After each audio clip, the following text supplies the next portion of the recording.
Class 9 আজকে আমরা এই শব্দ নিয়ে একটু আলোচনা করি। তাহলে প্রতিনিয়ত আমরা চারিদিকে নানান রকম শব্দ শুনতে পাই, আর এই শব্দ কোথাও না কোথাও থেকে উৎস থেকে এসে আমাদের কানে বা কর্ণকুহরে প্রবেশ করে, তারপর আমাদের একটা শ্রবণের অনুভূতি জাগায়। তো এই শব্দ নিয়ে আমরা প্রাথমিকভাবে জিনিসগুলো জানব। শব্দ কেন উৎপন্ন হয়, শব্দ কিভাবে এক জায়গা থেকে অন্য জায়গায় যায়, শব্দ কম বেশি শোনা যায় কখন, বা আমরা যদি না চোখ দিয়ে দেখি, শুধু কান দিয়ে শুনেও বিভিন্ন উৎস থেকে শব্দ আলাদা আলাদা বুঝতে পারি, সেগুলো কেন কিভাবে হয় আমরা একটু আস্তে আস্তে শিখব। তাহলে শব্দ প্রথমত এক প্রকারের শক্তি। আমরা নিচু ক্লাসে পড়েছি যে আমাদের যত রকমের শক্তি আছে, 7-8 রকমের যে শক্তি আছে, তাদের মধ্যে শব্দ এক প্রকার শক্তি। শব্দ তাহলে উৎপন্ন হয় কিভাবে? না, কোনো একটা জড় বস্তু সে যদি কাঁপে বা তাকে যদি হিট করা হয়, আঘাত করে কাঁপানো হয়, বা সে যদি নিজে থেকে কোনোভাবে কাঁপে, তখন সেখান থেকে শব্দ শক্তি উৎপন্ন হয়। আমরা জানি যে শক্তি এক রূপ থেকে অন্য রূপে রূপান্তরিত হতে পারে। তো তাহলে এরকম শব্দ যেভাবে উৎপন্ন হলো, আবার অন্য কোনো শক্তি থেকে শব্দ উৎপন্ন হতে পারে। যেমন আমরা মেকানিক্যাল যদি এরকম হিট করি বোর্ডে, তাহলে ওখানে কম্পন হচ্ছে, ওখান থেকে কম্পনের ফলে এই শব্দ তৈরি হচ্ছে। আবার অন্য কোনো শক্তি থেকে যেমন শব্দ শক্তি আসছে, আবার শব্দ শক্তি কিন্তু অন্য শক্তিতে রূপান্তরিত হতে পারে। শক্তি এক রূপ থেকে অন্য রূপে রূপান্তরিত হয় আমরা জানি। যেমন বাইরে যদি কোনো ভারী কিছু আওয়াজ হয়, দেখা যায় জানলা দরজাগুলো কাঁপতে থাকে, তার মানে ওই শক্তিটা এসে এখানে আবার মেকানিক্যাল এনার্জিতে কনভার্ট হচ্ছে। আর তাছাড়া ওই শক্তিতে এসে আমাদের যে কানের ভিতরে কানের পর্দা আছে, সেই পর্দায় কম্পন সৃষ্টি হয় বলেই আমরা শুনতে পাই, হয়তো বুঝতে পারি না, কিন্তু কানের পর্দা কম্পন বা কাঁপে। এছাড়া অন্য শক্তিতেও রূপান্তরিত হয়, যেমন আমাদের মাইক্রোফোন যেগুলো কথা বলা হয়, সেখানে কিন্তু শব্দ শক্তি দিয়ে ওখানে কম্পনের অনুভূতি হওয়ার পরে ওটা ইলেকট্রিক্যাল এনার্জিতে কনভার্ট হয়। আচ্ছা, তাহলে শব্দ কোনো উৎস থেকে এসে আমাদের কানে পৌঁছলে আমরা শুনতে পাই। এবারে এই শ্রবণ যন্ত্র আমাদের শেষের দিকে আছে, এগুলো মেনলি বায়োলজির পার্ট, তবু আমাদের কিছুটা আছে যে আমরা কানে কিভাবে শুনি, সেটা পরের দিন আমরা দেখব। তো আমরা জানি যারা বধির হয় বা কালা হয়, তারা শুনতে পায় না, তার মানে কি তাদের শব্দ উৎপত্তি স্থল থেকে তার কানে পৌঁছালেও তাদের শ্রবণেন্দ্রিয়র সমস্যার জন্য হয়তো শুনতে পাবে না বা কম শুনতে পাবে। এবার আসছি মাধ্যম। তাহলে কোনো বস্তু যখন একবার তাতে কম্পন তৈরি হলো, তার ফলে সেই শক্তি সঞ্চালনের জন্য মাধ্যম দরকার। কি মাধ্যম দরকার? জড় মাধ্যম দরকার। সেটা হতে পারে কঠিন মাধ্যম, হতে পারে তরল মাধ্যম, হতে পারে গ্যাসীয় মাধ্যম। মাধ্যম ছাড়া শব্দ এক জায়গা থেকে এক জায়গায় সঞ্চালন হতে পারে না। আমরা বিভিন্ন শক্তির সঞ্চালনগুলো পড়েছি, যেমন আলো এক প্রকার শক্তি। আলো অনেক সময় কোনো মাধ্যম দিয়েও যেতে পারে, আবার কোনো মাধ্যমে আটকেও যেতে পারে না। আমি যদি দেওয়ালের দিয়ে একটা টর্চ জ্বালি, আলো ওদিকে যেতেই পারবে না, কিন্তু যদি কাঁচের এদিকে দিই, ওপারে চলে যাবে। সুতরাং আলোক শক্তি মাধ্যমের মধ্যে যেতে পারে, আবার শূন্য মাধ্যমেও যেতে পারে। সূর্য থেকে আমাদের পৃথিবীতে যে আলো আসছে, মাঝখানে অনেক স্থান ফাঁকা, কোনো সেভাবে জড় মাধ্যম নেই বললেই চলে, তা সত্ত্বেও কিন্তু এখানে আমরা আলো পাচ্ছি। কিন্তু শব্দের ক্ষেত্রে কঠিন, তরল বা গ্যাসীয় মাধ্যমের প্রয়োজন। এই মাধ্যম ছাড়া শব্দ যেতে পারবে না। তার একটা পরীক্ষাও আছে, আমরা দেখব, যেটা বেল জার পরীক্ষা বলে। কি করা আছে? আমি জাস্ট একটা ডায়াগ্রাম আঁকছি, তোমরা বই থেকে দেখে নেও, ভালো করে ছবি আছে। তো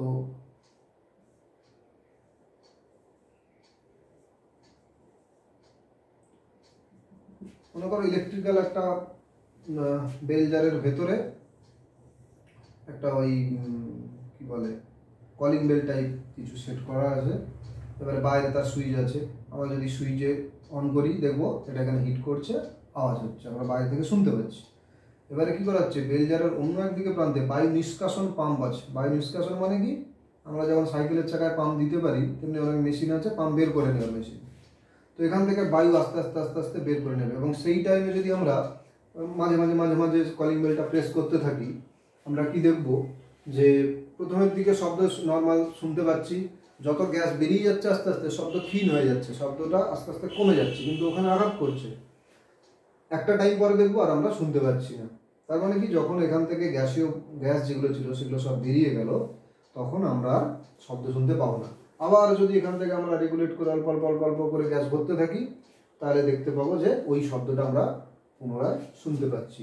তাহলে এই পরীক্ষার মাধ্যমে আমরা দেখাতে পারি যে গ্যাস অন্তত কোনো একটা মাধ্যম থাকতে হবে, কঠিন মাধ্যম থাকলে তো অসুবিধা নেই, তরল বা গ্যাসীয় মাধ্যম থাকতেই হবে, নয়তো শব্দ যেতে পারবে না। আবার এরকম বিভিন্ন বইতে বা বিভিন্ন জায়গায় বলা হয় যে বায়ুতে শব্দের বেগ, গ্যাসীয় মাধ্যমে শব্দের বেগ কম এবং অনেক কম দূর সঞ্চালিত হয়, সেই তুলনায় তরলের ভেতর শব্দের বেগ বেশি আর কঠিনের ভেতরে আরও বেশি। মানে গতিবেগ তো বেশি শুধু নয়, অনেক দূর পর্যন্ত যেতে পারে। তো এরকম অনেক পরীক্ষা নিরীক্ষা, বাস্তব পরীক্ষা আছে। তোমরা যারা গ্রামের ছেলেরা দেখবে, ধরো কেউ যদি এখানে একটা কোনো খুব আস্তে একটা কাঠি ভাঙে, যে আওয়াজ হয় সেটা কিন্তু একটু দূর থেকে শোনা যাবে না, কিন্তু কাঠিটা যদি কেউ জলের নিচে ভাঙে আর কেউ যদি জলের নিচে কান পেতে রাখে, পরিষ্কার শুনতে পাবে। আবার কঠিন মাধ্যমের মধ্য দিয়েও যে শব্দ যায়, বোঝা যায় কি, এটা অনেক সময় বলা হয় উদাহরণস্বরূপ, কিন্তু কেউ করতে যাবে না, রিস্কি। ধরো বহু দূরে ট্রেন আছে, তার শব্দ হয়তো আমরা পাচ্ছি না, কিন্তু যদি কান পেতে ওই পাতে কান পাতা যায় দেখবে শব্দ আসে। তো এগুলো এমনি তো অন্য কোনোভাবে পরীক্ষা করা যেতে পারে, সরাসরি ওই রকম রেলের লাইনে না করে কোথাও যদি বড় কিছু পাত পড়ে থাকে, তার এক প্রান্তে যদি তোমাদের কোনো এক বন্ধু কান রাখে, অন্য প্রান্তে যদি খুব আস্তে আস্তে আওয়াজ করে, একটা পেরেক দিয়ে যদি আস্তে আস্তে ঠোকে, যেটা বায়ু মাধ্যম দিয়ে শুনতে পাচ্ছে না, কিন্তু কান যদি ওই কঠিন পদার্থের উপরে রাখা হয় তখন শোনা যাবে। তাহলে আমরা প্রথম তিনটে বুঝলাম কি, তাহলে কঠিন, তরল, গ্যাসীয় তিনটি মাধ্যম ছাড়া শব্দ যেতে পারবে না। আর কঠিন মাধ্যমে গতিবেগ বেশি, তরলের থেকে গ্যাসে আরো কম। ভ্যালুগুলো আমরা পরে দেখবো। গ্যাসীয় মাধ্যমে কত হয়, about 340 metre per second, 340 metre এক সেকেন্ডে চলে যায়। সেই তুলনায় তরল বা গ্যাসীয় পদার্থের অনেক, তরলে প্রায় 3 গুণ গ্যাসের কঠিন পদার্থের উপর ডিপেন্ড করছে, প্রায় 2000 থেকে 3000 মিটার পার সেকেন্ড হতে পারে। তাহলে শুধু দ্রুত যায় না, বহুদূর সঞ্চারিত হয়। আরেকটা হচ্ছে কি না, কঠিন বস্তুর কম্পনের ফলে যে শব্দ উৎপন্ন হয় সেটা তো আমরা বুঝতেই পারবো, যে আমরা যদি এরকম হাত রেখি দিয়ে এরকম করে ঠুকতে থাকি, দেখবো হাতে একটা কম্পন অনুভূতি হবে। বা আমাদের স্কুলের যে বেল আছে, বেলটাকে জোরে হিট করলে ওখান থেকে যে আওয়াজ তৈরি হবে, তারপরে ওখানে যদি কেউ হালকা করে হাত দেয় বুঝতে পারবে জিনিসটা কাঁপছে। তাহলে কম্পনশীল বস্তু থেকে শব্দ উৎপন্ন হবে এবং সেইটা এক মাধ্যম থেকে অন্য মাধ্যমে সঞ্চালিত হবে। আর সঞ্চালনের জন্য মাধ্যম অবশ্যই দরকার, সেটা কঠিন হোক, তরল হোক বা গ্যাস হোক। শূন্য মাধ্যমে যেতে পারে না, সেটা আমরা ওই বেল জারের পরীক্ষাটা দেখলে বুঝতে পারবো। এইবারে একটু অ্যাডভান্স লেভেলের একটু কয়েকটা জিনিস বলে দিই। যেমন বস্তুর যখন কম্পন হয়, সেই কম্পন সম্পর্কিত কয়েকটা রাশি হয়, সেগুলো একটু বলে দিই। এটা টিউনিং ফর্ক বলে, ইউর মতো একটা দেখতে। আমাদের কাছে যদি নাও থাকে, আমরা বড় একটা বাটি বা গামলা ভাবতে পারি, একটা বড় যদি একটা গ্লাস যদি থাকে আমাদের কাছে, গ্লাসের যদি আমি এরকম টোকা দিই কিছু দিয়ে, বুঝতে পারো ওখান থেকে ঝনঝন করে আওয়াজ হবে। তো আমরা কল্পনা করতে পারি কি, এমনি চোখে দেখতে পাবো না, তাহলে এরকম যদি টিউনিং ফর্ক আমরা একটা হাতুড়ি দিয়ে হিট করি, তার মানে কি এ কাঁপবে। কাঁপবে মানে কি, তাহলে এদিকে দিকে যাবে, তার মানে এর যে মিন পজিশন থেকে একবার এদিকে চলে যাবে, আবার এদিকে চলে আসবে। মানে আমি যদি একটা দিক শুধু ভাবি, তাহলে আমি যখন একে আঘাত করলাম, এ কী করবে, এরকম যাবে আসবে। প্রথমে এরকম মিন পজিশনে ছিল, তারপরে কী করবে, এদিকে যাবে এদিকে আসবে, এদিকে যাবে এদিকে আসবে, এরকম করতে করতে করতে করতে আবার আস্তে আস্তে আস্তে আস্তে আস্তে আস্তে আস্তে থেমে যাবে। তাহলে এই যে তার যে মেইন পজিশন স্থির অবস্থায় ছিল, এখান থেকে সর্বোচ্চ যে দূরে যাবে, যতটা ডিস্টেন্স, সেইটাকে বলা হয় তার বিস্তার, অ্যাম্প্লিটিউড। শুধু তাই নয়, এটা অন্যান্য শুধু টিউনিং ফর্কের ক্ষেত্রে প্রযোজ্য নয়, যে কোনো অন্য কোনো বস্তুর ক্ষেত্রে প্রযোজ্য। ধরো একটা টান টান করা তার আছে, আমি যদি তারটাকে এরকম করে টেনে ছেড়ে দিই, কী হবে, এদিকে কিছুটা যাবে আবার এদিকে কিছুটা যাবে। তাহলে এর যে মিন পজিশন, এখান থেকে এইটা আমরা ওইভাবে বিস্তার ভাবতেও পারি। তো প্রত্যেকটা বস্তু যখন কম্পন হয় তার বিস্তার থাকবেই, হয়তো আমরা খালি চোখে বুঝতে পারছি না, খুব সূক্ষ্ম পরিমাণে হবে, কিন্তু আমরা যে আঘাত করলাম মানে খুব অল্প সময় হলেও তার একটা অসিলেশন হবে, এই জিনিসটাকে বলছে বিস্তার। তারপরে আসছে তার কম্পাঙ্ক। কম্পাঙ্কটা কি না, প্রতি সেকেন্ডে পূর্ণ কম্পন। তার আগে পূর্ণ কম্পনটা বলে দিই কি, তাহলে পূর্ণ কম্পনটাকে কি হয়, পূর্ণ কম্পন মানে কি, তাহলে মিন পজিশনে প্রথমে ছিল, আমি স্লো মোশনের কাছে ধরে আঘাত করলাম, তাহলে প্রথমে এই দিকে ভাঙলো, দিয়ে আবার বেশি বেঁকে এই দিকে আসবে, আবার এই মিন পজিশন এলো, এইটা হচ্ছে পূর্ণ কম্পন। যে পয়েন্ট থেকে শুরু করবো, আমি যদি এই পয়েন্ট থেকে কল্পনা করি, ধরো এই যে দড়ি আমি হচ্ছে টেনে ছেড়ে দিলাম, তাহলে যখন একে আমি টেনে ছেড়ে দিচ্ছি, তাহলে স্টার্টিং পয়েন্ট এখান থেকে, তাহলে এ যাচ্ছে ওদিকে যাচ্ছে আবার এদিকে আসছে, সুতরাং এইটা হচ্ছে পূর্ণ কম্পন। যেখান থেকে শুরু হবে বাম দিকে যাবে ডান দিকে যাবে আবার সেই জায়গায় ফিরে আসবে, এটা হচ্ছে পূর্ণ কম্পন। আর কম্পাঙ্ক কত কি বলছে না, 1 সেকেন্ডে যতবার হবে, 1 সেকেন্ডে যদি একবার হয় একবার, যদি 10 বার হয় 10 বার, 20 বার হলে 20 বার, তাহলে কম্পাঙ্ক হচ্ছে প্রতি সেকেন্ডে যতবার হবে ততবার।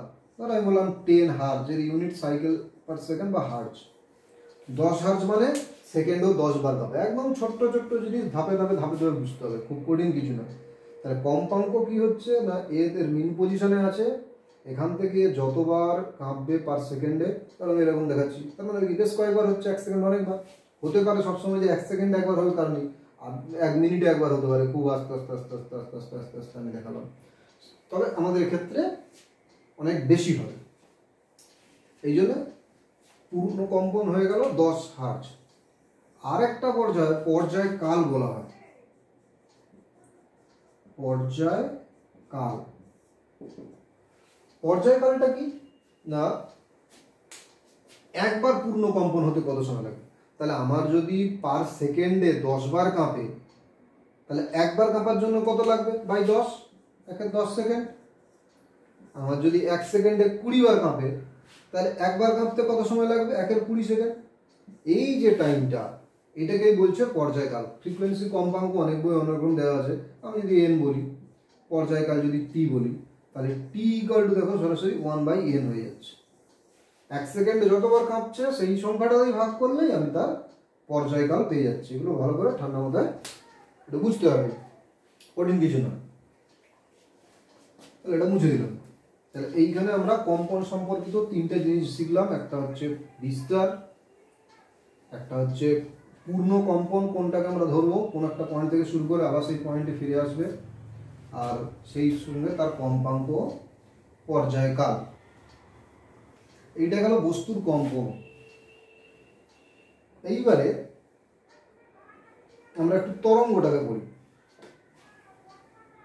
তরঙ্গ কি না, ধরো পুকুরে একটা আমরা ঢিল ছুঁড়ে দিয়ে দিলাম, সেই পয়েন্ট থেকে তার চারিদিকে গিয়ে একটা রিপেলস বা এরকম উঁচু নিচু হতে হতে চারদিকে ছড়িয়ে পড়ে।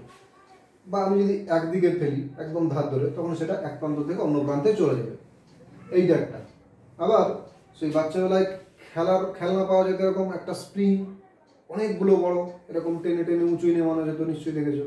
তাহলে সেখানেও এক রকমের তরঙ্গ আকারে চলে যাচ্ছে, কিন্তু এই দুটো যে তরঙ্গের যে বিস্তার, যেটা এক জায়গা থেকে অন্য জায়গায় যাচ্ছে, তাদের প্যাটার্নটা একটু আলাদা।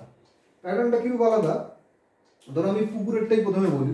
ধরো পুকুরে জল আছে এরকম, এবার এখানে যখন একটা ঢিল ছুঁড়ে দেওয়া হলো, আর এখানে মনে করো একটা আগে থেকে বল ভাসছে। তাহলে আমি যদি এখান থেকে উপর থেকে ড্রপটা করে দিই, বলটা ড্রপ ফেলে দিই, সঙ্গে সঙ্গে এর উপর দিয়ে একটা তরঙ্গ যেতে থাকবে। এবং এইটা যদি আমি কোনো একটা বলটাকে যদি দড়ি দিয়ে ধরে রেখে বারবার বারবার ফেলি, তাহলে কন্টিনিউয়াসলি এরকম তরঙ্গ তরঙ্গ হতে থাকবে। তাহলে তরঙ্গটা দেখবো এক প্রান্ত থেকে অন্য প্রান্তে চলে যাচ্ছে, কিন্তু এই বলটা যাচ্ছে না। একবার উঁচু উঁচু হবে নিচু হবে, উঁচু হবে নিচু হবে, উঁচু হবে নিচু হবে। নিজে পরীক্ষা করে দেখতে পারো। তরঙ্গটা যত দ্রুত চলে গেল এ কিন্তু যাবে না। হয়তো একটু আন্দোলনের ফলে সামান্য সরতে পারে, সেটা অন্যরকম একটা এফেক্ট, কিন্তু মেইনলি হচ্ছে ওই উপরে যাবে আর নিচে যাবে, উপরে যাবে নিচে যাবে। তাহলে এখানে আমি কি দেখলাম, যে একটা বস্তু জলের উপরে ফেলে দেওয়ার ফলে এইরকম ভাবে তরঙ্গটা চলে যাচ্ছে। কোন দিকে যাচ্ছে? এদিক থেকে এই দিকে, অথচ এই উপর নিচ করছে। তার মানে এই যে তরলের উপরেও, যে তরলের উপরিতলেও যে জলের কণাগুলো আছে, যেগুলোকে আমরা খালি চোখে তার ইন্ডিভিজুয়াল অবস্থা বুঝতে পারছি না, অ্যাকচুয়ালি কি হচ্ছে, সেই কণাগুলোর আন্দোলনও উপর নিচে হচ্ছে। তাহলে এরকম যদি হয় যে তরঙ্গ যেদিকে যাচ্ছে তার সঙ্গে কণাগুলো লম্বভাবে আন্দোলিত হচ্ছে, তখন তাকে বলা হয় তির্যক তরঙ্গ।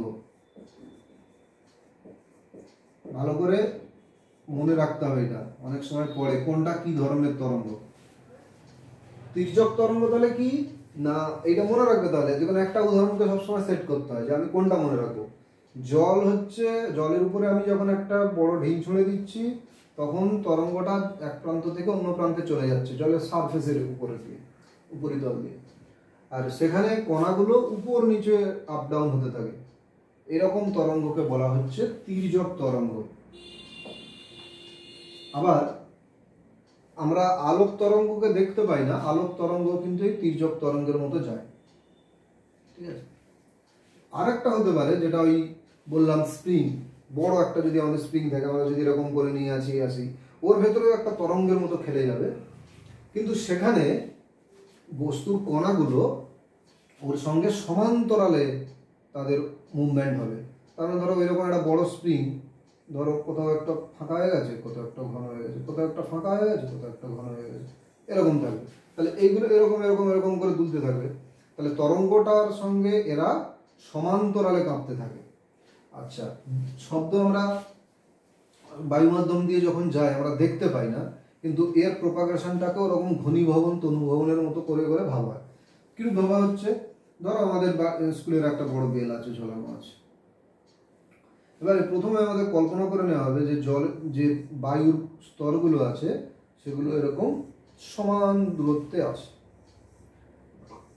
এরকম। এবারে যখনই একে আমরা একটা হাতুড়ি দিয়ে হিট করব, তখন কি হবে, এ তো এরকম কাঁপবে ফর্কের মতো। তাহলে এ যখন কেঁপে একে প্রেসার দেবে, তাহলে এই স্তরটা একটু এখানে সরে আসবে। আচ্ছা, অন্য পানি একটু দেখি বোঝানো যায় কিনা। তাহলে কি হবে, এই স্তরটা এর গায়ে চলে আসবে, এই স্তরটা এইটা একটু এদিকে সরে আসবে, এটা একটু এরকম সরে আসবে, একটু এরকম সরে আসবে। তার মানে এই জায়গাটা যেমন একটু, আমরা যখন স্পঞ্জ যদি চেপে দিই, স্পঞ্জ এই জায়গাটা চাপ পড়ে গেল মনে হলো ইনিশিয়ালি, সে তখন চাপটা একে রিলিজ করে দেবে, সামনের দিকে ঠেলে দেবে, এ আবার নিজের জায়গায় চলে আসবে। এইভাবে ছবিটা এখানে আমার আঁকতে টাইম লাগবে, তোমরা মোটামুটি বইতে এটা দেখে নিও। এই ঘনীভবন আর তনুভবন, ঘনীভবন মানে ওই জায়গাটা ঘন হয়ে গেল, যে ঘন হয়ে গেল সে তারপরে স্তরটাকে ঘন করে দিল, তারপরে স্তরটাকে ঘন করে দিল, ততক্ষণে এ তো কেঁপে পিছিয়ে চলে এসছে, তখন এর সামনে যেটা আছে সেটা তনুভবন হয়ে গেল। এবং এ যদি সেকেন্ডে 100 বার কম্পন হয়, 100 হার্ট যদি হয়, তার মানে সেকেন্ডে এই ঘটনাটা কত 100 বার ঘটবে। সুতরাং এরাও 100 বার চাপ পাবে, একবারে সরে আসবে, একবার চাপ পাবে, একবার সরে আসবে। এইভাবে এই ঘটনাটা দ্রুত ঘটে, খুবই দ্রুত ঘটে। আমরা সহজে কাউন্ট করতে পারবো না, 100, 200, 500, 1000 বার কল্পনা করা যায়। যদি এক সেকেন্ডে 15,000 বার কাঁপে, তাহলে এই ঘটনাটা কত দ্রুত হবে। যে এই ঘটনা ঘটতে ঘটতে ঘটতে ঘটতে দ্রুত গতিতে শব্দ এগিয়ে যাবে। তাহলে এই ধরনের তির্যক তরঙ্গ বা ট্রান্সভার্স, আর এক্ষেত্রে বলা হচ্ছে অনুদৈর্ঘ্য তরঙ্গ। অনুদৈর্ঘ্য তরঙ্গ।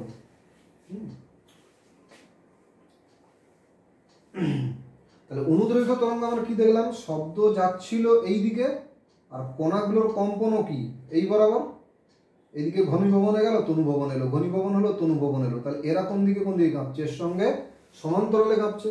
আর এর ক্ষেত্রে কিভাবে কেঁপেছিল, লম্বভাবে। সুতরাং এই দুটোই হচ্ছে পার্থক্য, তির্যক তরঙ্গ আর অনুদৈর্ঘ্য তরঙ্গের এই পার্থক্য। এবার এখানে তরঙ্গ সম্পর্কিত বেশ কয়েকটা রাশিমালা আছে যেটা আমাদের একটু শিখতে হবে। যেমন এক্ষেত্রেও তরঙ্গের কম্পাঙ্ক সম্ভব, আর কম্পাঙ্ক থাকা মানে তার কি পর্যায়কাল থাকবে,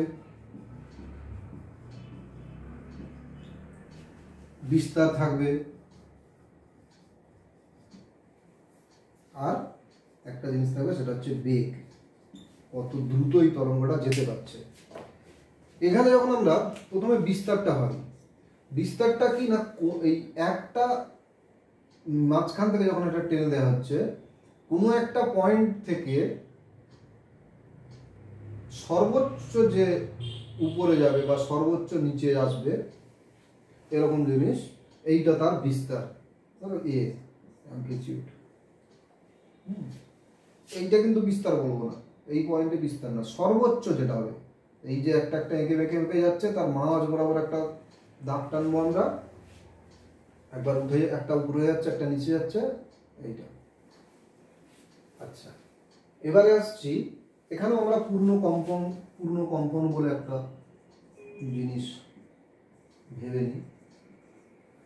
পূর্ণ কম্পন কি না, একটা পূর্ণ কম্পন মানে হচ্ছে যে কোনো একটা পয়েন্ট থেকে শুরু করব আবার সেম পয়েন্ট পর্যন্ত। তার মানে আমি যদি এখান থেকে শুরু করি, তাহলে প্রথমে নিচে গেছে, তারপরে উপরে উঠেছে, আবার নিচে যাওয়ার উপক্রম হয়েছে, মানে এই পয়েন্ট, এই একটা পূর্ণ কম্পন হলো। মানে আমরা এরকম ভাবতে পারি একটা এস হবে। আমি যদি এই চূড়া থেকে শুরু করি, যেখান থেকে শুরু করি, এখান থেকে তাহলে নিচের চূড়া থেকে শুরু করেছি, তাহলে এখান থেকে উপরে গিয়ে আবার যখন নিচের চূড়ার ফিরে আবার উপর দিকে ওঠার উপক্রম হবে, সেইটা পর্যন্ত তার পূর্ণ কম্পন একটা হয়েছে, এরকম ভাবতে পারি। এর উপরই সবগুলো তাহলে পূর্ণ কম্পন হলো। এখানে আরেকটা হবে তরঙ্গের দৈর্ঘ্য।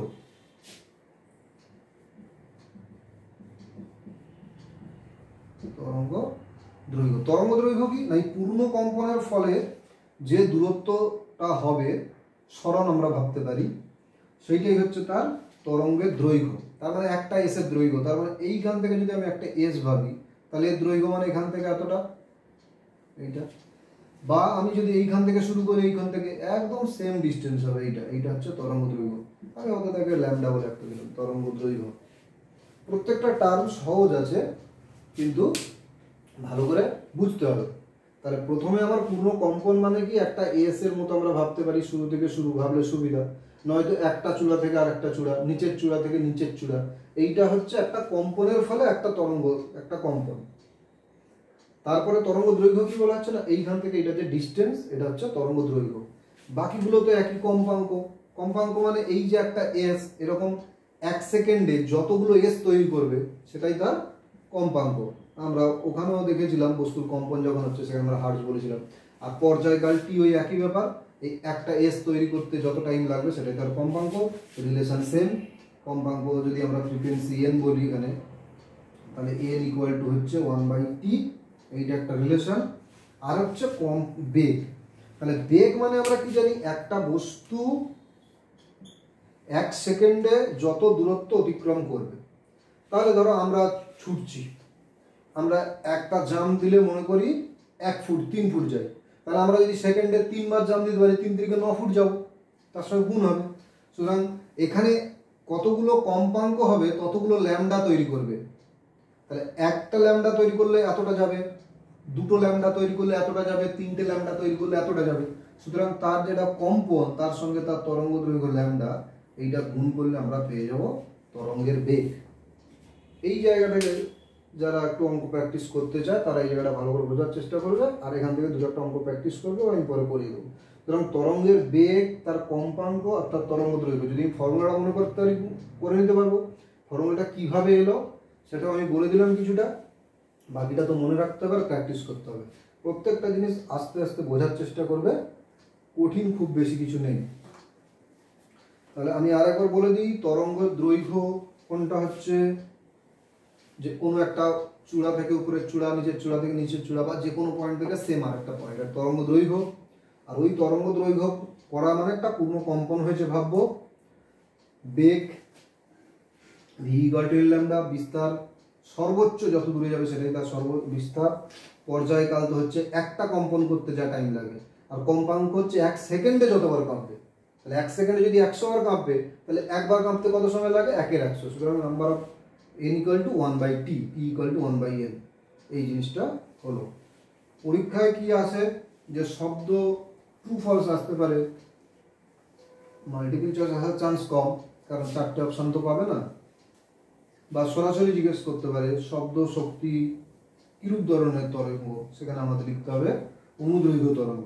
আর অনুদৈর্ঘ্য তরঙ্গের ক্ষেত্রে এইটা আমি তির্যক তরঙ্গ দিয়ে বোঝালাম, অনুদৈর্ঘ্য তরঙ্গ দিয়ে বোঝালে একটু ডিফিকাল্ট হবে, তার থেকে এইভাবে মনে রাখাই ভালো। সেখানে কি হবে না, ওই ঘনীভবন তনুভবন হবে, তো তারপরে কোনো একটা ঘনীভবন পয়েন্ট, তারপরে তনুভবন পয়েন্ট, তারপর আবার ঘনীভবন পয়েন্ট। সুতরাং একটা ঘনীভবন থেকে একটা তো আরেকটা ঘনীভবন হবে, সেইটাই তার কিন্তু তরঙ্গ দৈর্ঘ্য। তো আমাদেরকে এইভাবে বোঝার দরকার নেই, আমরা এইভাবে বুঝে রাখলেও জিনিসটা হবে, আমরা এইভাবে ওটাকে রিপ্রেজেন্ট করতে পারি। অনুদৈর্ঘ্য তরঙ্গ তির্যক তরঙ্গ হিসাবে মনে রাখা সহজ, অনুদৈর্ঘ্য তরঙ্গ হিসাবে আলাদা করে বুঝতে লাগবে না, শুধু এইটুকু বুঝতে লাগবে যে শব্দ একটা অনুদৈর্ঘ্য তরঙ্গ।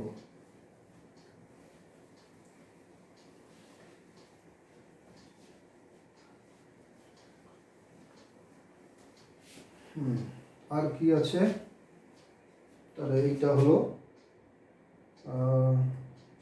আর কিছুটা পড়িয়ে দেবো, দিয়ে পরে আর একটা এপিসোড করে দেবো দুটো ক্লাসে। এখানে আর কিছুটা শব্দের প্রতিফলনটা একটু পড়িয়ে দিই। আমরা নিচু ক্লাসে কিছুটা পড়েছি, আবার ক্লাস 10-এ গিয়ে পড়বো শব্দের প্রতিফলন। এই শব্দ বলছি আলোর প্রতিফলন, সেই অনুযায়ী শব্দেরও প্রতিফলন হয়। কিরূপ শব্দের প্রতিফলন হয় তার বোঝার জন্য কয়েকটা পরীক্ষা আছে, বা আমাদের বাস্তব কিছু অভিজ্ঞতা আছে। যেমন কোনো ফাঁকা জায়গায় বা বড় পাহাড়ের কোলে উঁচু কোনো বিল্ডিংয়ের উল্টো দিকে আমরা দেখি যদি এদিক থেকে একটা শব্দ উৎপন্ন হয়, ওদিক থেকে ধাক্কা খেয়ে মনে হয় যেন শব্দটা আবার ওই দিক থেকে আসছে, তার মানে ওই দিক থেকে প্রতিফলিত হয়ে এদিকে ফিরে আসছে। বা আমরা ছোটোবেলায় অনেকে খেলেছি, ধরো কোনো ডিরেক্ট আস্তে আস্তে কথা বলছি, কেউ শুনতে পাচ্ছে না, কিন্তু একটা বড় পাইপের মুখে যদি কেউ কথা বলে, তার উল্টো দিকে যদি কেউ শোনে, তার মানে কি শব্দ শক্তিটা আমরা যখন কথা বলছি তারা চারদিকে ছড়িয়ে পড়ছে, তার অনেক দূর যেতে পারছে না। কিন্তু যখন একটা পাইপের ভেতর দিয়ে যাচ্ছে তখন প্রতিফলিত হয়ে হয়ে হয়ে হয়ে বাইরে অতটা নষ্ট হতে পারছে না, যার জন্য ভেতরে অনেকটা যেতে পারছে। তো প্রতিফলনের ক্ষেত্রে একটু এরকম বোঝানো মুশকিল। বইতে যে ছবিটা আছে দেখবে, আমি তো একটা ডায়াগ্রাম করে বোঝানোর চেষ্টা করছি। ধরো বোঝার উপায় কি না, ধরো এরকম একটা টেবিলের উপরে বলছি, টেবিলের পেছনে একটা এরকম প্রতিফলকের মধ্যে এই বোর্ডটা দেয়, ধরো এই টেবিলের উপরেই একটা এই বোর্ডটা রাখা আছে।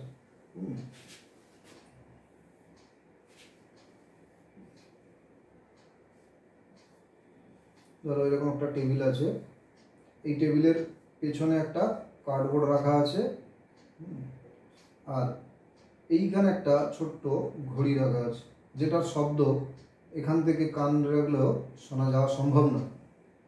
কিন্তু যদি এই বরাবর একটা পাইপ রাখা হয় আর এই বরাবর একটা পাইপ রাখা হয়, তখন কানে দেখা যাবে শব্দটা আসছে। তার মানে আমি কি বলতে চাইছি, ধরো এইটাই প্রতিফলক, এই দুটো পাইপ, এইখানে ঘড়িটা রাখা হয়েছে, তার একটু দূরে হবে, আর এখানে কান রাখলে শোনা যাচ্ছে, অথচ এটা সরিয়ে নিলে দেখা যাবে অত ভালো শোনা যাচ্ছে না। বা এইটার যদি অ্যাঙ্গেল আমি এরকম সরিয়ে সরিয়ে দিই, দেখা যাবে অত ভালো শোনা যাচ্ছে না। যখন এইটার সঙ্গে এইটা এর সঙ্গে লম্বভাবে যদি দুটো কোণ সমান হয়, তখন দেখা যাবে ভালো শোনা যাচ্ছে। বা এটাকে যদি উপর দিকে দিয়ে অত ভালো শোনা যাবে না, নিচের দিকে দিলে শোনা যাবে না। তার মানে এই আলোক প্রতিফলনের মতো, আলোকে যেমন আমার আয়নায় প্রতিফলন দেখি, তার সূত্রগুলো ক্লাস 10-এ গিয়ে আরো শিখবে। তো এখানেও একই ব্যাপার, যে আলো আসছে, এই শব্দ যে আসছে প্রতিফলকে প্রতিফলিত হচ্ছে, তার সঙ্গে যদি আমি একটা লম্ব অঙ্কন করি, তার সঙ্গে যে কোণ হবে আপাতন কোণ, তার সঙ্গে প্রতিফলন কোণটা কি হবে, সমান হবে, এবং তারা একই তলে থাকবে। আমি যদি টেবিলের উপর এক্সপেরিমেন্টটা করি, ওই টেবিলের তলেই থাকবে। এইটুকুই, এইটুকু সূত্র মনে রাখলে হবে। আপাতিত শব্দ, প্রতিফলিত শব্দ, তাদের আপাতন কোণ প্রতিফলন কোণ সমান হয় এবং তারা একই তলে থাকে। আর প্রতিফলনের ব্যবহার অনেক আছে, সেগুলো আমরা আস্তে আস্তে শিখবো।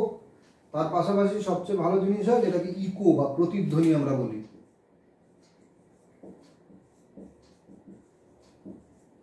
প্রতিধ্বনি বা ইকো কি না, কোনো একটা শব্দ আমি করলাম, উৎপত্তি হলো, সেটা দূরের ফলকে হয়ে গিয়ে আলাদাভাবে আবার এসে কানে আমাদের শোনা গেল। এগুলো দূরের পাহাড়ে টাহাড়ে ভালো হয়, বা বড় যদি ঘর টর থাকে, আমরা দেখেছি কোনো দিক উল্টো দিকে হয়তো কোনো বড় বিল্ডিং আছে, এদিকে কোনো একটা মাইকে গান বাজানো হচ্ছে, ওটা রিফ্লেকশন হয়ে বারবার আসে, আমাদের মনে হয় যেন ওইখান থেকে আসছে, আসলে তো ওখান থেকে আসছে না, ওখান থেকে প্রতিফলিত হয়ে আসছে। তো এই যে কোনো একটা শব্দ উৎস থেকে একবার শ্রোতার কানে আসবে, আবার প্রতিফলিত হয়ে কানে আসবে, যদি দুটো আলাদাভাবে আসতে পারে তখন আমরা সেটাকে বলি প্রতিধ্বনি, ইকো। সেই জিনিসটা ইকো শোনার কিছু শর্ত আছে, চাইলেই আমরা ইকো বা শব্দ প্রতিধ্বনি শুনতে পাবো না। সেখানে কি হবে না, কোনো একটা শ্রোতা ধরো আছে, এখানে তার কান থাকলো, শ্রোতার কান, এবার এইখান থেকে একটা শব্দ উৎস এখানে এলো, আবার এখানে রিফ্লেকশন হয়ে এখানে এলো, বা যদি একদম কাছাকাছিই থাকে ধরে নি, শ্রোতা একটা নিজেই আওয়াজ করলো, দূরে প্রতিফলক আওয়াজ হয়ে আবার ফিরে এলো, তাহলে কি করতে হবে না, আলাদাভাবে শোনার জন্য কি আমাদের কান যে শোনে দুটো কথা, আমাদের যদি 10-12 জন একসঙ্গে কথা বলে আলাদা আলাদাভাবে কে কি বলছে আমরা শুনতে পাবো না, তাহলে আমাদের বুঝতে টাইম লাগে, তবে আমরা তার রিফ্লেকশন দিতে পারি বা আলাদা আলাদাভাবে চিনতে পারি। তেমনি শব্দকে আমরা দুই ভাগ করতে পারি, ক্ষণস্থায়ী শব্দ বা একক শব্দ একটা, আর একটা সিলেবিল শব্দ বা ঠিকঠাক উচ্চারিত শব্দ, তার মধ্যে কয়েকটা সিলেবিল থাকবে। যেমন বিদ্যালয়, দুটো সিলেবিল আছে, অ্যাম্বুলেন্স, 3টে সিলেবিল আছে, তো এই সিলেবিল বা আর একক শব্দ কি, আমি একটা আওয়াজ করলাম, কেউ কু করে আওয়াজ করলো, এগুলো হচ্ছে একক শব্দ বা ক্ষণস্থায়ী শব্দ। তো এই একক শব্দ যে আমাদের কানে বুঝতে 1-10 সেকেন্ড সময় লাগে, তার মানে আমরা কোনো একটা শব্দ শুনলাম, তারপরে 1-10 সেকেন্ড পরে যদি আমাদের কানে আসে আবার, তখন আমরা দুটোকে আলাদাভাবে বুঝতে পারবো, নয়তো বুঝতে পারবো না। তাহলে সেই একইভাবে ধরো কোনো একটা দূরে প্রতিফলক আছে, এখানে একটা শব্দ সঙ্গে সঙ্গে শ্রোতা শুনলো, তারপরে শব্দটা গেল আর এলো, তাহলে যেতে আসতে সময় লাগবে কত, 1-10 সেকেন্ড। তাহলে বায়ু মাধ্যমে মোটামুটি যদি আমরা ধরে নিই যে 340 মিটার তার স্পিড, তাহলে 1-10 সেকেন্ডে কত যাবে, ইন্টু 1-10 সমান 34 মিটার। তাহলে শব্দটাকে ওই টাইমে 34 মিটার ট্রাভেল করতে হবে, তার মানে টোটাল পথটা হবে 34, সুতরাং যেতে 17 আর আসতে 17 মিটার। সুতরাং ক্ষণস্থায়ী শব্দের যদি আমরা প্রতিধ্বনি শুনতে চাই, তাহলে শ্রোতার সঙ্গে ফলকের দূরত্ব হতে হবে মিনিমাম 17 মিটার, এর কমে হলে আমরা শুনতে পাবো না। এর কমে যদি হয় কি হবে, তখন তাকে বলা হয় রিভারবারেশন বা অনুরণন। তার মানে কি, গম গম করবে, যেটা হল ঘরে হয়, কোন একটা ফাঁকা হল ঘরে 4-5 জন ঢুকেছে, কথা বলছে, সেই কথাগুলো 1-10 সেকেন্ডের আগে, 1-5 সেকেন্ডের আগে আগে আবার কানে চলে আসছে, একটা গম গম গম গম করে আওয়াজ করে, এইটাকে বলা হচ্ছে অনুরণন। ভালো করে মনে রাখতে হবে টার্মগুলো, কোনটাকে কি বলছি। এইবারে আসছি আমরা উচ্চারিত শব্দের যদি সিলেবেল থাকে তখন কি হবে, যেহেতু তার একটা মিনিং আছে, আমাদের শুনতে আরেকটু বেশি টাইম লাগে, সেটা কত হচ্ছে না, 1-5 সেকেন্ড, তখন একটু বেশি লাগবে টাইম। যেটা ক্ষণস্থায়ী শব্দ 1-10 সেকেন্ড হয়ে যাচ্ছিল, এটা শুনতে 1-5 সেকেন্ড লাগবে, এবং যতগুলো সিলেবেল আছে তত বেশি টাইম লাগবে। তার মানে যেটা বললাম, এগুলো অনেক বই থাকে, যেমন ধরো কেউ অ্যাম্বুলেন্স বলো, তাহলে অ্যাম্বুলেন্স, তাহলে 3টে সিলেবেল, তাহলে 3, আচ্ছা প্রথমে একক অবস্থা দেখেন, তাহলে 1-5 সেকেন্ড, তাহলে 3টের জন্য কি লাগবে, 3 × 3-5 সেকেন্ড, সরি 3 × 1-5 সমান 3-5 সেকেন্ড পরে আসতে হবে। আচ্ছা, সেই হিসাবে আমরা একক শব্দের এটা মিনিমাম দূরত্বটা বের করে নিই, যদিও ওটা মিনিমাম না, তাহলে 1/5 মানে কত, তাহলে 340 × 1/5, তাহলে ওটা উল্টে হবে 72 মিটার, না কত হবে, মানে 34 দুগুণে কত হয়, 68, 5-6 30, 5-8 40, 68 মিটার। এটা আমি 340 মিটার পার সেকেন্ড ধরে নিয়েই করছি, এক্সাক্ট ভ্যালু অন্য কিছু দিয়ে দিতে পারে, সেই হিসাবে গুণ করে দেখতে হবে। কিছু না দেওয়া থাকলে 340 ধরা যেতে পারে। অনেক বই 334 আছে, সেক্ষেত্রে হচ্ছে 17.7 হয়ে যায়, তখন 334 হতে পারে। তাহলে এটা যদি আমরা 1/10 দিয়ে ভাগ করতাম, 1/10 সেকেন্ড, তাহলে 33.4, তাহলে ডিস্টেন্স কত হবে? 2 × 2 2 6 12 2 7 14 16.7। তো এরকম কাছাকাছি উত্তর হবে, আমাদের কিছু ডিস্টেন্স না। তাহলে 68 মিটার টোটাল যাবে আর আসবে, তাহলে হাফ হচ্ছে কত? 34 মিটার। তার মানে উচ্চারিত শব্দের প্রতিধ্বনি বুঝতে গেলে আমরা দেখলাম ডিস্টেন্স আরো বেশি লাগে। তাহলে পার সিলেবেলের ডিস্টেন্স হচ্ছে 34। এবারে যতগুলো সিলেবেল হবে ইন্টু ততটা গুণ হবে। যেমন অ্যাম্বুলেন্স শুনতে গেলে তাহলে কি করতে হবে? 34 × 3 4 × 3 = 12, 102 মিটার মিনিমাম ডিস্টেন্স হতে হবে বস্তু প্রতিফলকের সঙ্গে।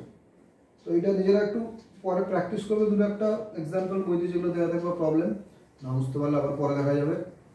মেইন জিনিসটা হচ্ছে এইটা যে আমাদের শব্দ বুঝতে হলে ওই টাইম পরে আমাদের কানে পৌঁছাতে হবে, তাহলে ওই টাইমের শব্দ যাবে আর আসবে, তাহলে সেই ডিস্টেন্স থেকে আমাদের ক্যালকুলেট করতে হবে বা হিসাব করতে হবে।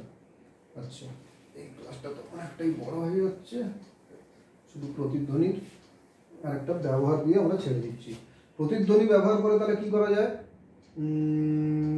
সমুদ্রের গভীরতা মাপা যেতে পারে, বা একটা বিমান তার নিজের উচ্চতা মাপতে পারে। সেই দুটো আমি জাস্ট ফর্মুলা বলে দিচ্ছি। ধরো একটা প্লেন একটা নির্দিষ্ট উচ্চতায় থেকে একটা শব্দ করলো, ঠিক আছে, তারপরে টি সময় পরে সে তার পৃথিবী থেকে যে প্রতিধ্বনি এসছে সেটা পরে সেটা নিজে শুনতে পেল। তাহলে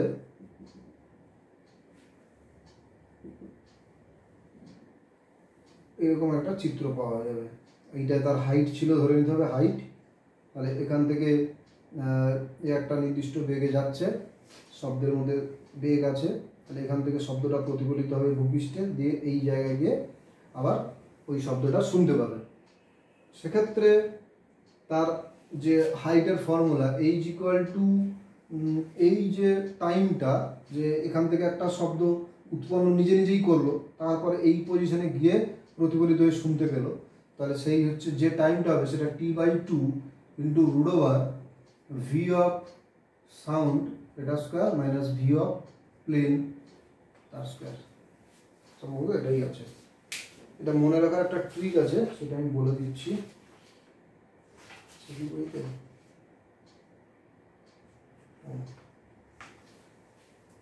এইটা তাহলে এভাবে প্লেন তার নিজের উচ্চতা নির্ণয় করতে পারবে চাইলে। আর জাহাজের দিয়ে কোনো সমুদ্রের তলদেশে তো সবসময় যাওয়া সম্ভব নয়, কিন্তু সেই তলদেশের ক্ষেত্রে ধরো এরকম একটা জায়গায় আছে, দিয়ে এর তলায় একটা আওয়াজ করার জন্য হাইড্রোফোন থাকবে আর একটা শব্দ উৎপন্ন করবে। এবারে এইখানে একটা শব্দ উৎপন্ন করবে আর এখানে একটা রিসিভার বা মাইক আছে, তাহলে এখান থেকে শব্দ একবার এখানে যাবে, আরেকবার সমুদ্রের তলা দিয়ে এসে আরেকবার যাবে। তাহলে এখানে দুটো টাইম পাবো আমরা। একটা টাইম কি, হাইড্রোফোনের এইখানে আওয়াজ করছে, একটা সাউন্ড করছে, সেইটা এখানে হাইড্রোফোনে একবার রিসিভ হচ্ছে, তার টাইম ধরো T1, আর একবার শব্দ তলদেশে যাবে সমুদ্রের, সেখান থেকে রিফ্লেকশন বা প্রতিফলন হয়, আবার এখানে আসবে, সেটা ধরো T2।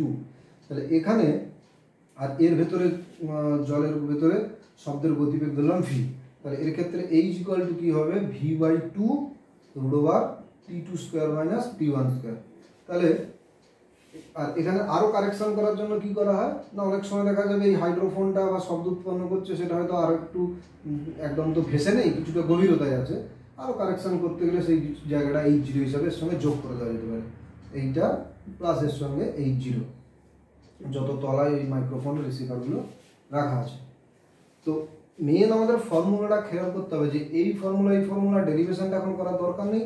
পরীক্ষায় যদি আসে একটু অ্যাডভান্স লেভেল হলে তবেই আসে, কঠিন একটু। কিন্তু মনে রাখার উপায় কি না, দুটো ক্ষেত্রে দুটো কেস আছে।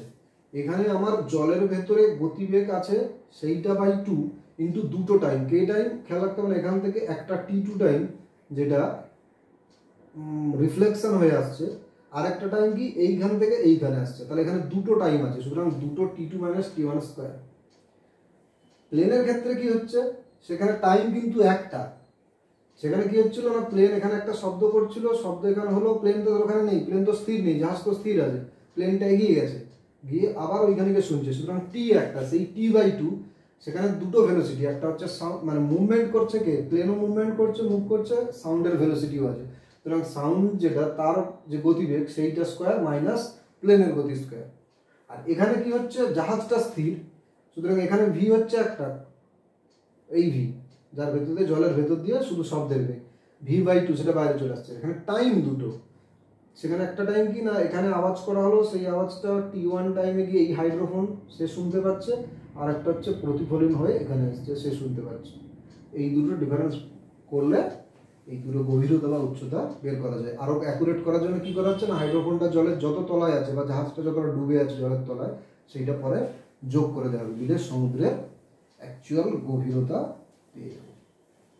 তাহলে এই প্রতিফলন এছাড়া শব্দের ব্যবহার যেগুলো আছে সেগুলো আমরা পরের ক্লাসে শুনবো। সোনার বা নেভিগেশন যেটা বলে, আমাদের বিভিন্ন রকম দৈনন্দিন জীবনের কাজে লাগে, কিছু প্রাণীরাও আছে তারাও এই শব্দের প্রতিফলনকে কাজ করে, তারা দিক নির্ণয় করে, সেইটা আমরা পরের ক্লাসে দেখব। আজকে পার্ট 1টা এখানেই শেষ করছি।